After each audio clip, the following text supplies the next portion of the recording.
Eh bien, bonjour, c'est Denis de francetransactions.com dans le cadre du podcast Les Vendredis de l'épargne. Et aujourd'hui, nous allons évoquer les comptes à terme. Les comptes à terme qui sont évidemment des placements sans risque de perte en capital et qui sont différents quand même des livrets épargne dans le sens où ils ont des caractéristiques qui leur sont propres. Donc nous allons voir les différentes types de comptes à terme qui vous seront proposés par des banques ou des intermédiaires financiers. Les comptes à terme sont ouverts aussi bien aux particuliers qu'aux entreprises. La fiscalité des comptes à terme et évidemment comment choisir au mieux ces comptes à terme et comment dénicher les meilleurs taux. Allons-y. Jetons-nous dans le bain des comptes à terme. Mettons nos lunettes. Alors, un compte à terme, c'est un placement sans risque de perte en capital. On place une somme d'argent définie, par exemple 5 000 euros, sur une durée de temps définie d'avance. C'est un contrat que l'on signe avec la banque, par exemple sur 6 mois.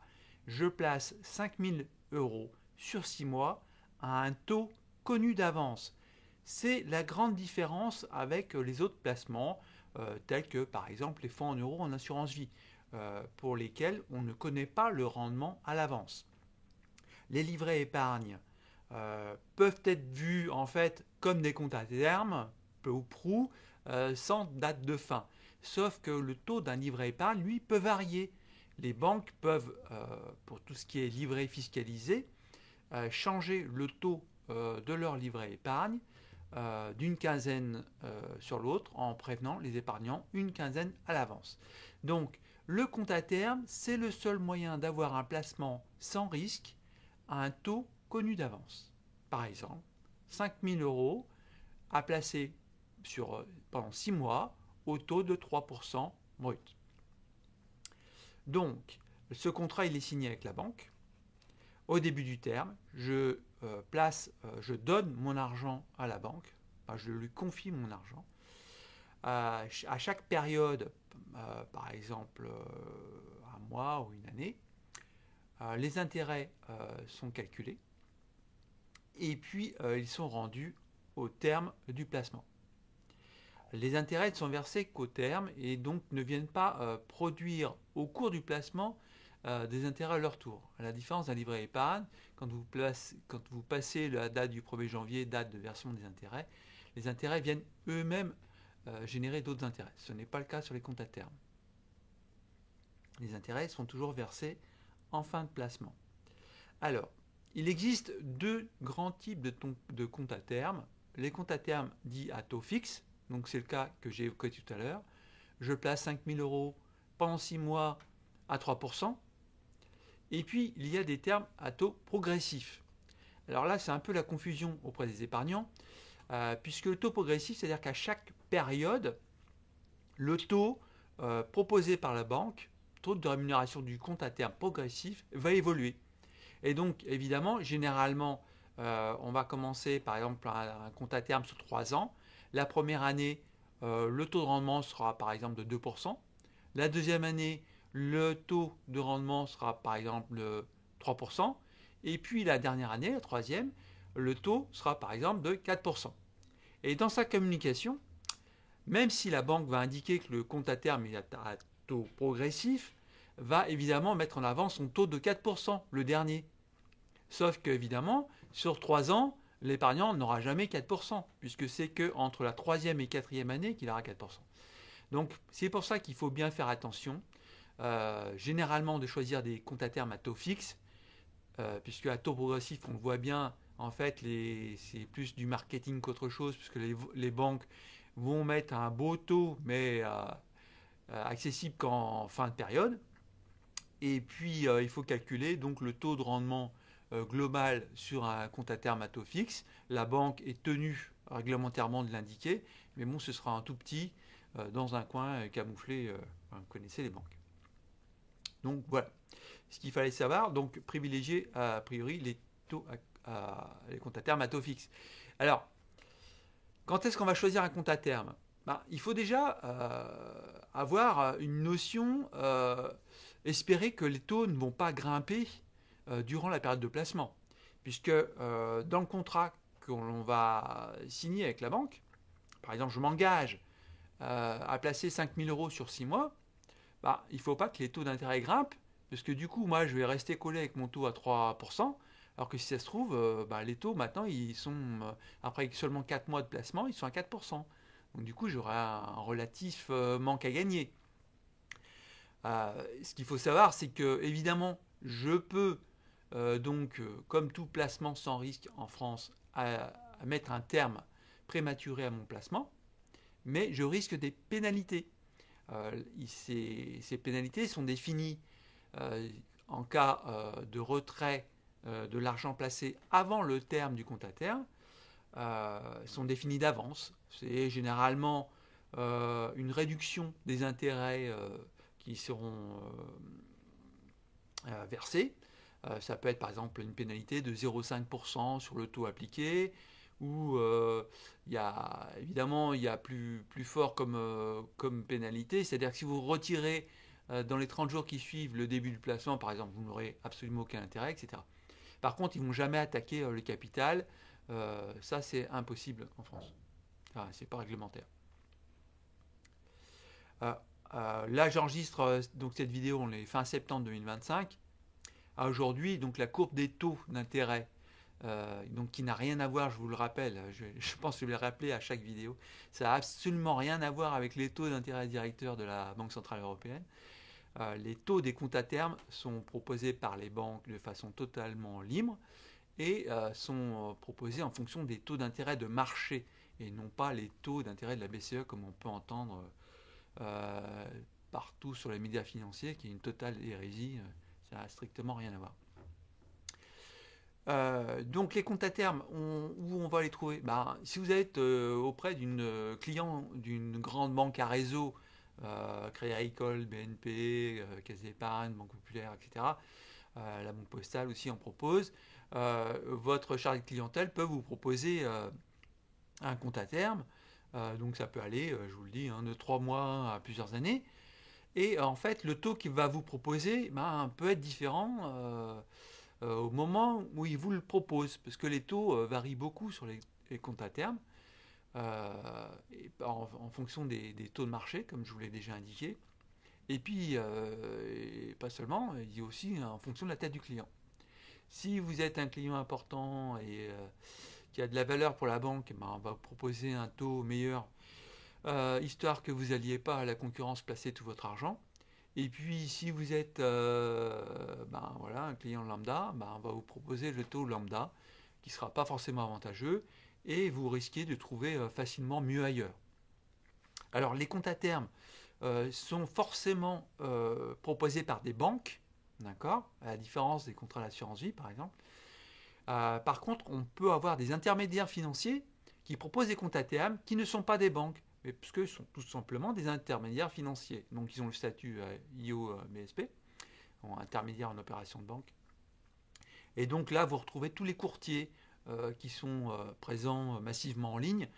Donc les placements directs, Meilleur Taux, Ramify, Raisin, tout ça, Klarna, vous proposent des comptes à terme de banque, et donc sont eux juste intermédiaires, et donc sont rémunérés par les banques. Et généralement, ce qui est assez drôle d'ailleurs, c'est qu'ils proposent tous les comptes à terme de la même banque. Actuellement, c'est surtout la banque, la CFCAL, banque, je ne me rappelle plus. C'est Alsace-Lorraine, mais je ne veux pas dire de bêtises, mais je crois que c'est la caisse communale, Crédit Foncier d'Alsace-Lorraine. Non, c'est pas Crédit Foncier, mais bon, c'est un truc qui ressemble. Alors, vous cherchez sur internet un CFCAL, et en fait, tous ces courtiers distribuent les mêmes comptes à terme, donc ils proposent peu ou prou les mêmes taux. Alors, où trouver justement les taux? Comme je vous l'ai indiqué, les grandes banques à réseau n'aiment pas communiquer sur les taux de leurs comptes à terme, parce que tout simplement, elles n'aiment pas être mises en concurrence, et puis les taux proposés sur leur compte à terme sont généralement des armes défensives. C'est-à-dire quand on a un client qui a pas mal d'argent liquide sur son compte, le chargé de clientèle va appeler son client en lui disant ah, j'ai une bonne offre pour vous, vos 20 000 euros qui dorment depuis plusieurs mois sur votre compte courant, je vais vous proposer un compte à terme sur 6 mois au taux mirifique de 2,5% brut, ou des choses comme ça. Et donc, il va faire moduler son taux en fonction du client. Ce qui permet de, en fait, un coup, pardon, ce qui vous permet de proposer des taux donc, qui varient de client en client et de ne pas avoir une offre globale affichée sur la vitrine. D'autres, par exemple le Crédit Mutuel avait fait une opération sur son compte à terme. Quand ça devient un argument marketing, forcément les banques le mettent en avant et font des campagnes publicitaires tire-larigot comme habituellement. Donc, sur le site france-transaction.com, en fait, sont listés tous les taux des comptes à terme donc, qui sont publiés, des taux auxquels on a accès. Et donc, vous pouvez retrouver tous ces taux, en fait, sur une feuille de tableur, Google Sheet, avec l'API qui va bien pour récupérer les taux et toutes les mises à jour, avec les différentes banques, donc la maturité, donc ce que je vous ai évoqué tout à l'heure, donc le mois, par exemple, là c'est 3 mois, le taux proposé 1,90 et un pseudo-code ISIN qui vous permet dans votre feuille de tableur, en fait, de faire récupérer le taux qui va bien en fonction du compte à terme qui vous intéresse et la feuille vous calcule les intérêts bruts et donc les intérêts nets. Et oui, parce que dans le compte à terme, comme dans tous les placements financiers, il y a de la fiscalité. Donc, vous effectuez votre compte à terme sur 6 mois. Au bout de 6 mois, vous percevez vos intérêts. Et là, effectivement, il y a la petite carotte, enfin pas la carotte, il y a la petite fiscalité qui intervient, puisque ces intérêts sont soumis à imposition, ce sont des intérêts bruts. Et pour passer des intérêts bruts honnêtes, vous connaissez sans doute déjà la petite mécanique. Vous avez deux possibilités. Par défaut, les intérêts bruts sont soumis à la flat tax, donc ce qu'on appelait avant le prélèvement forfaitaire unique, qui est actuellement de 30%, qui est composé donc d'une partie de fiscalité de 17,2%, des prélèvements sociaux de 17,2% et de fiscalité de 12,8%. Donc actuellement, on parle pas mal de la flat tax parce que son taux pourrait grimper, comme les gouvernements successifs recherchent de l'argent pour tenter de combler le déficit du pays. La flat tax à 30% pourrait potentiellement passer par exemple à 33%, donc ce qui viendrait réduire les intérêts encore du compte à terme.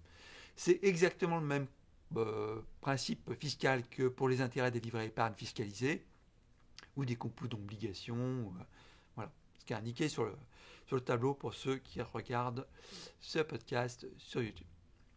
Donc il y a une option fiscale qui permet d'éviter la flat tax et d'inclure en fait ces intérêts sur vos revenus imposables.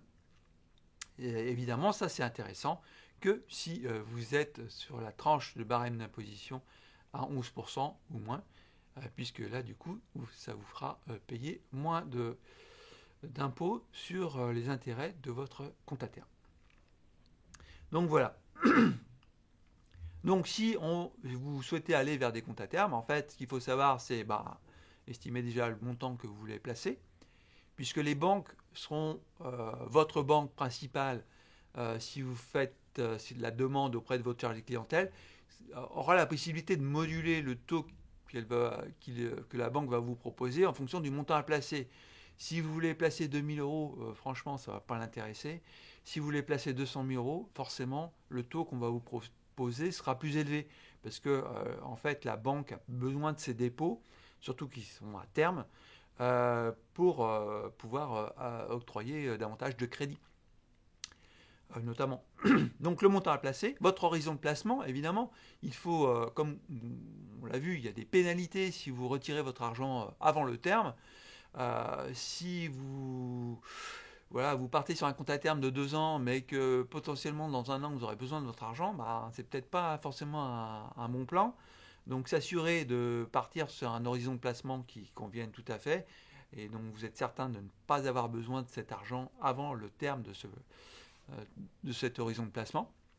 J'en profite pour vous signaler que actuellement les taux courts sont plus élevés que les taux longs, donc ça ne sert à rien de partir sur les comptes à terme d'une durée, par exemple de 3 ans, puisque le taux du compte à terme qu'on proposera, par exemple sur 6 mois, sera identique à un taux sur 2 ans.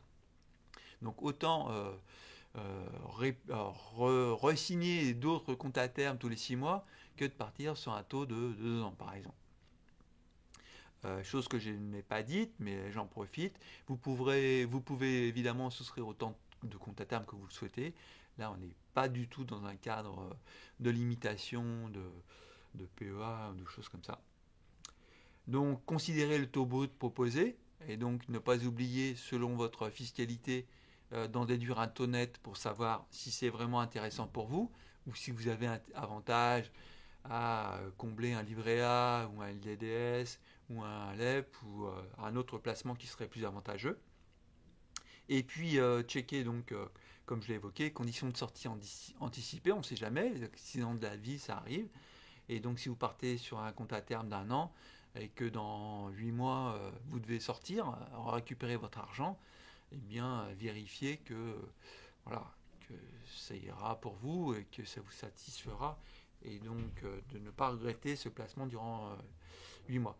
Sachez aussi qu'il y a des conditions de sortie, même quand tout se passe bien, c'est-à-dire que même si vous allez au terme de votre placement, qui peuvent être un petit peu contraignantes. Certains comptes à terme proposés par certaines banques ne rendent l'argent que 30 jours après le terme du compte à terme. Donc il faut se méfier quand même. Voilà. Donc j'espère que cela vous aura éclairé un peu sur les comptes à terme. Je mettrai en lien dans un des commentaires sous la vidéo le lien pour récupérer donc cette feuille Google Sheet pour récupérer tous les taux, ainsi que le lien sur le site pour avoir la vue et les classements par maturité des différents comptes à terme dont on connaît les taux. Sachant que pour toutes les grandes banques à réseau, comme je l'ai déjà dit, pour connaître son taux, il faut être client de la banque. Généralement, c'est vraiment le compte à terme un produit qui est proposé aux clients. Hein. C'est un produit de fidélité. Je sais que, par exemple, la caisse d'épargne aime bien, dès qu'il y a une rentrée d'argent sur un compte courant, on va dire une rentrée d'argent conséquente, propose par défaut à son client un compte à terme, qui est d'ailleurs pas très avantageux. Mais bon, il y en a pas mal qui tombent dans le panneau. Voilà. Eh bien, je vous souhaite maintenant un bon week-end. Regardez tout ça tranquillement. Si vous avez des questions, n'hésitez pas. Et je vous dis à la semaine prochaine. Portez-vous bien. Ciao, ciao.